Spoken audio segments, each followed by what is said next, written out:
This is Artful Discourse, your weekly escape into the vibrant world of creativity, culture, and intellectual exploration. I'm your host, Benjamin Kirk, and I invite you to join me on a journey through the rich tapestry of human thought and the beating heart of artistic expression at Fresno State's College of Arts and Humanities. Good morning and welcome. Today we have two guests, Director of Choral Activities, Dr. Carrie Earnhardt, who will be discussing the Sound Off Festival, and Dr. Mary Hussein with CineCulture. Now, because of COVID-19, CineCulture closed down their free weekly movie screenings and moved them online to the virtual space. They are now back on campus with screenings and discussions nearly every Friday in the fall semester and beyond. Joining me now to talk about CineCulture is Dr. Mary Hussein. Dr. Hussein, welcome. Thank you so very much for inviting me. I am just thrilled to talk about CineCulture because after 3 years in the virtual cinema, I'm so excited to be back in person and inviting guests from all over the world to join us and showing some amazing films. Yeah, it is really exciting that we're back. Now, let's start off with a little explanation and background. What is CineCulture exactly? Okay, so CineCulture is an academic course offered in the Department of Media, Communication, and Journalism, but it is also a film series offered for free as a service to the campus and broader community. And the overarching goal of CineCulture is to create bridges of intercultural understanding. And I think film has a really powerful way to do that. And the hallmark of CineCulture is the post-screening discussion with directors and other guests with relevant expertise to the film. So we have a very interesting dialogue with students, community members, and we've even had community members come from the four-state region, from around, depending on and different films will attract a slightly different audience. So we've had films from all over the world and guests that have joined us from all over the world as well. And then community members that are really beyond our local community. How long has CineCulture been going? I created the class 15 years ago. Prior to that, it was a campus club. But when I created the course, I really wanted to expand the reach of CineCulture and work on the quality of films and get as many directors and highly esteemed guests and scholars as possible. So I've really worked on expanding the program. Okay. Now, Dr. Hussein, what do you love about films and movies? Films have an amazing way to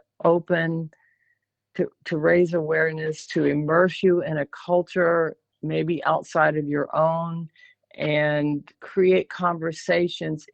We are such a visual culture, especially among younger people, and it really has a way to have conversations about important issues.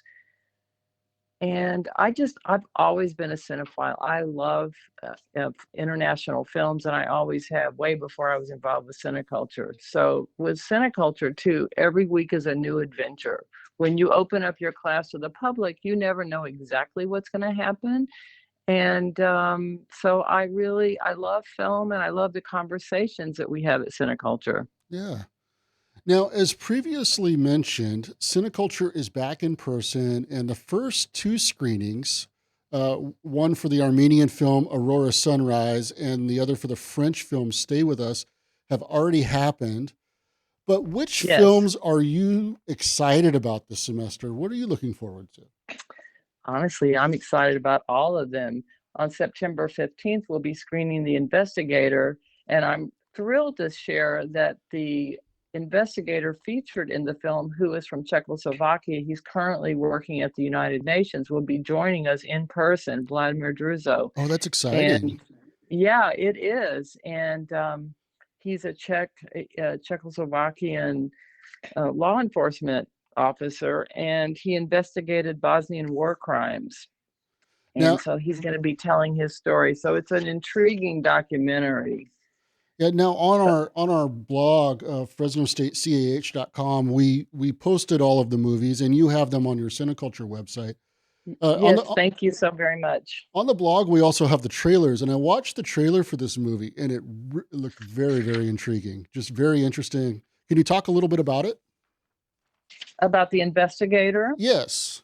Yes. Okay. So this movie really tells Vladimir's story. He was the Czech investigator who worked for the International Criminal Tribunal from the about the former Yugoslavia and the ethnic cleansing. And he will be here in person with also he's bringing a book that he wrote telling his story, and he'll be available to sign autographs as well. He's returning. We're lucky to have him come because he's returning this fall to Czechoslovakia And and leaving the UN. So I'm just very excited to meet him in person.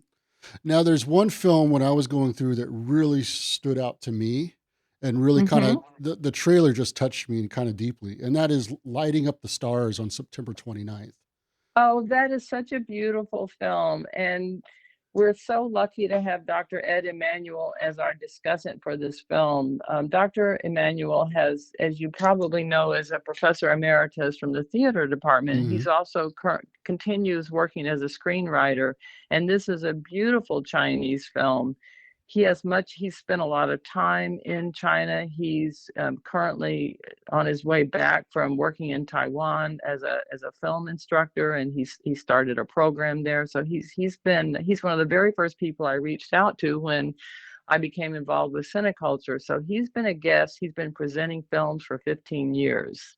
But it's just a beautiful film, Yes, yes. beautiful story, a Chinese drama.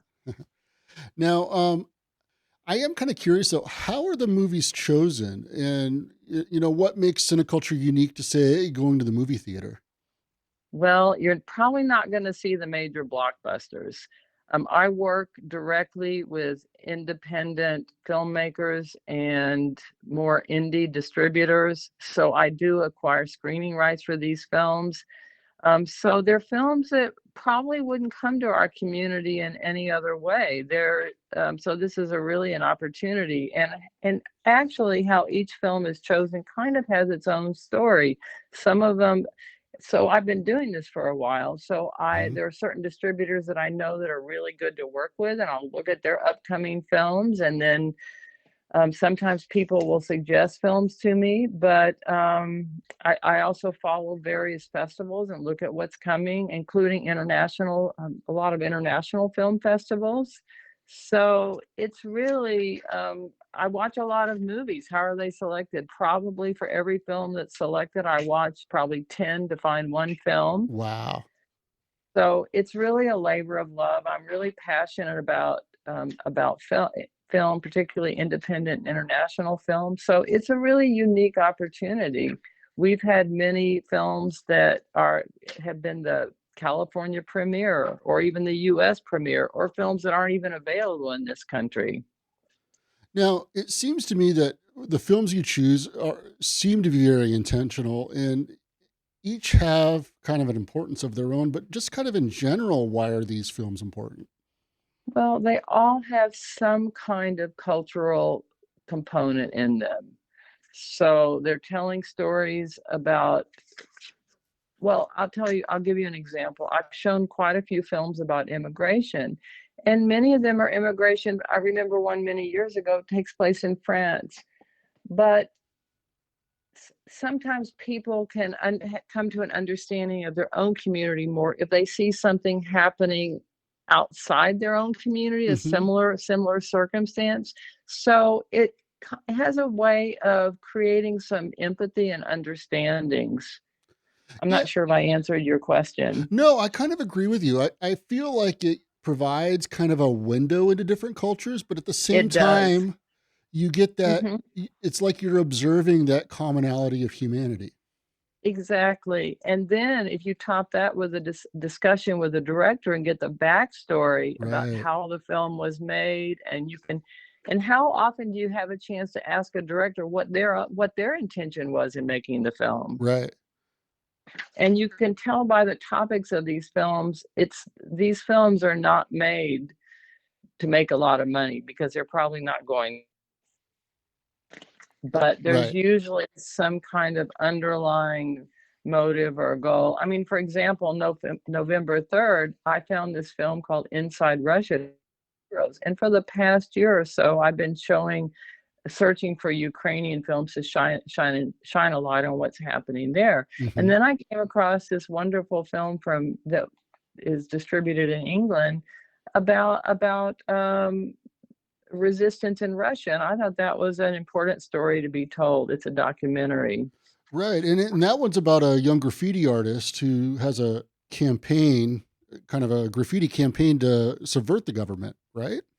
Exactly. So you see what's happening with, that's not something those stories we don't get necessarily in the mainstream, in mainstream media. But this is a story about people who resist Putin's regime and Right. and his telling of what's happening there. Now, we did talk about the discussants, coming in, the people associated Yes, with the movies coming in, right, and one thing, during the pandemic, everything went virtual. So right. I remember, and I don't know if you did this last year, but I remember when it first went virtual, you would have to go on the website, get a code to watch the movie a couple days beforehand, and then you could log on for the discussion, and everything was Right. virtual. So you could technically have people from all over the world, as a discussant. Well, actually, they have. I'm trying to remember exactly what it's called. Geographic blocking. They Okay, do yeah, have a lot of the distributors will block people from outside a certain region watching the film. right. But as far as Um, the discussants, you could have somebody who was involved in the film. You could talk to them in another country, technically. oh, I've been doing that, Yeah. and a lot of guests were willing to get up at 3 in the morning, their time zone, to join us, which is really amazing. So I guess my question is, when with this technology that kind of came out with the pandemic, I know you Hmm. have a lot of the discussants coming to the school. Will you also Right. be able to have further that reach through the virtual space and have kind of Well, a hybrid in person and, with that person coming on so virtually? I did learn during the pandemic that having virtual conversations with directors opens it up significantly as to what directors can participate. For example, during the Hmm. pandemic, I had a French Lebanese director who was finishing up a film. She couldn't have joined if it had been in person. I had another Serbian director who was vacationing in Croatia. He was happy to get up at some ungodly time and join us. So there will be some guests that will join us in person and some will join us virtually, but all screenings will be in person. Acquiring rights for films is different virtually versus in person, and most of the distributors don't want to do virtual cinema anymore. Right. Understandable. The Yeah. films are made for the big screen. All right. Is there anything else you'd like to share about cineculture? Well, I hope that we have a full house every week. I invite everyone to come, and the community should certainly feel welcome. Students, for example, can bring their parents, their mothers, friends, and no one will feel weird because it's open to the public. Initially, when I first began this program, I used to promote it as a cheap date, but all the movies are offered free as a service. Oh, and this is an important point. Parking is relaxed on Friday after 5, so you Right. don't have to worry about parking. So it's just free all the And way around. exactly, so films are screened in the Peters Education Center auditorium, which is in the Student Recreation Center building, which is on the northeast corner of Woodrow and Shaw. But if you don't remember all that, which is understandable, you can go to the CineCulture website, that's cineculture.csufresno.edu, and look up all the details. You can also email me at mhusain@csufresno.edu, and I'd be delighted to add you to a listserv email that comes out once a week, excuse me, with the updated films All right. information. Now, I'll be honest, a few of these films really interest me, and I'm looking forward to seeing them and possibly Great. even participating in the discussions. So I want to Wonderful. thank you, Dr. Hussein, for joining us. Thank you. It's my pleasure, and I really appreciate your ongoing support for cineculture. Thanks for helping us get the word out. All right.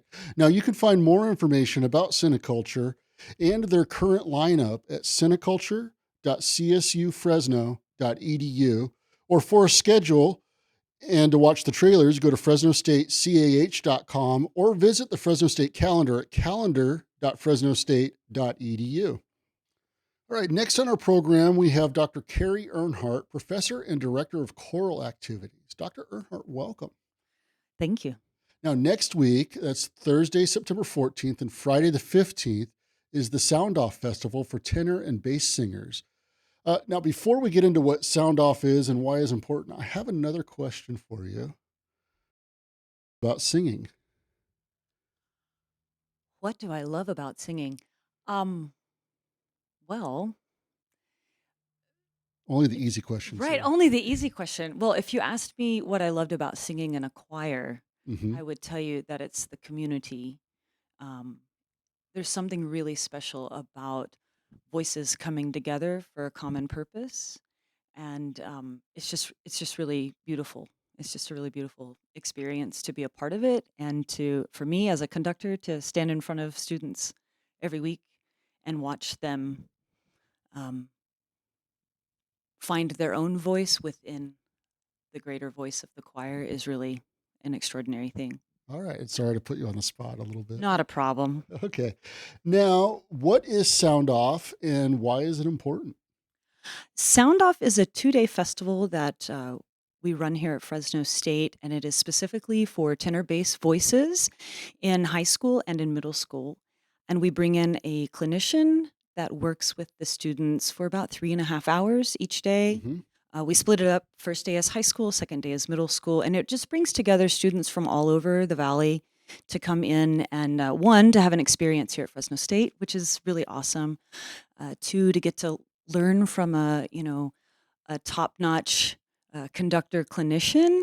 And three, I think, the main importance of this event is to show young tenors and basses that singing is cool, and it's all right. And to encourage them to keep singing.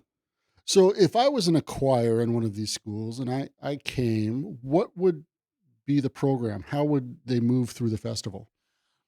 Well, the preparation actually starts before the festival. So Mhm. all of the singers receive 2 or 3 pieces that the clinician has chosen, and they work on those a little bit before they get here. And then they come together in the very first session. It starts at 9 a.m. All of the singers come together in the concert hall, and they'll do warm-ups with the clinician and do some kind of games and different fun activities to Yeah. kind of um, settle in the students and make them feel comfortable and welcome here. And then they get to work and they start working with the clinician on the music. And, it's about the process, not the product, because Mhm. we're only together for 3.5 hours. And anywhere from about 200 to 350 students participate each day. So that's a lot of Wow. singers coming into our hall. And so it's just an opportunity for them to learn how to use their voices differently, learn some musical techniques. And for this year in particular, the clinician is a master composer. He's known all over the world as a composer. And so he will be clinicking them on pieces that he has written. Oh, So that is a wow. really special element to this year's festival. Now, how many schools attend? It varies. I think currently we have about 16 or 17 high schools that have already signed up to participate, and probably around 10 or 11 middle schools that have signed up to Wow. participate. And I expect there'll be a few more that roll in over that come in for the festival at the end. And then how many students total are you expecting? Um, Roughly. roughly somewhere between 500 and 600 students combined for the Wow. 2 days. Yeah. Now, do they all perform together at some point? They do. There is a performance that we do, just kind of a very informal session that we do at 12 o'clock, where individual schools, if they've prepared music so far this semester, some of them will get up and perform for the rest of the students, one of the high schools or one of the middle schools. Then our Fresno State tenors and basses will come together and perform for all of them to show them, hey, look, you can sing. Look at those cool guys up there, to help encourage them to keep singing. And then the clinician will lead the festival chorus all together in the 2 pieces that they've been working on that morning. Yeah. Now, in your experience, what have you seen as the impact on the students who attend? Well, one is the kids get so excited just to see the other students from the other schools. This is a way Right. for them to interact that they don't normally get to do. Also, being able to interact with our students here at Fresno State Hmm. is really exciting for them. It gives them the opportunity to, get a glimpse of what it feels like to be a student here, Right. even just for a few hours, and to interact with our kids, which is really wonderful. And I just see kids getting excited. This is the start of the school year. It's a really good way to kick off their singing season, Hmm. for the entire year, to get them motivated and focused on what they're going to take back to their schools, and do throughout the year. Now, I understand we're not selling tickets to Sound Off, but it is a public event, right? Correct. You can come in and observe the clinician. We do have, Hmm. we'll have some parents that trickle in, and some administrators, and of course, students here on the campus will come in and observe the clinician and the work and what's happening. And then for the 12 o'clock to 12:30 concert session, that's when we see, some more folks coming in to watch and see what they've accomplished in their time together that morning. So it's a nice lunchtime break. It is. It is. All right. And that's Thursday, September 14th and Friday the 15th. Now, I want to switch gears a little bit and talk about the choral program in general. Now, last year, Fresno State Concert Choir was invited to perform in the California All-State Music Educators Conference, or CASMIC. Yes. And can you tell us a little bit about that experience? It was a really wonderful experience for us. The students worked really hard. We put together a program. We were selected by blind audition Hmm. to be accepted into this performance opportunity. And we prepared music throughout the first, the fall semester and the beginning of the spring semester for their performance in February.